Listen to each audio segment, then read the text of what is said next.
Password ভুলে গেলে কিভাবে ফেসবুক অ্যাকাউন্ট ডিলিট করবেন, ফোন নাম্বার কিংবা সব কিছু ভুলে গেলে, তো আপনি যে আইডিটা ডিলিট করতে চান সেটাতে যাবেন, আইডি বা ফেস, থ্রি ডটে ক্লিক করবেন, রিপোর্ট ফেজে আসবেন।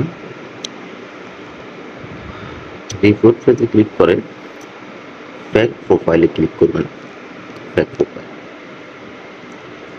ফ্যাক প্রোফাইলে ক্লিক করার পরে আপনি যেটা করতে পারেন, এটাতে ক্লিক করবেন। এটাতে ক্লিক করলে যেটা হবে সেটা হলো এটাতে একটা রিপোর্ট যাবে আইডিটাতে, ঠিক আছে। আপনি যদি আবার আসি আমরা ফ্যাক প্রোফাইলে ক্লিক করবেন। এখান থেকে সাবমিটে ক্লিক করার পরে আপনাকে নেক্সট এরকম একটা অপশন আসবে। এটার থেকে আমাদেরকে নেক্সটে যেতে হবে। নেক্সট, আপনি এখানে নিচে নেক্সট আছে, এখানে ক্লিক করবেন। করার পরে এরকম একটা অপশন আপনার ডানে ক্লিক করে দিবেন। দেওয়ার পরে আপনার এখানে একটা রিপোর্ট হয়ে যাবে, যেটা ফেসবুকে যদি ডিলিট না করে সেক্ষেত্রে আপনি একাধিক রিপোর্ট করলে এটা ডিলিট করে দেবে ফেসবুক থেকে, ঠিক আছে। এটার বাইরে ফেসবুকে আর কোনো অপশন আছে বলে আমার জানা নেই।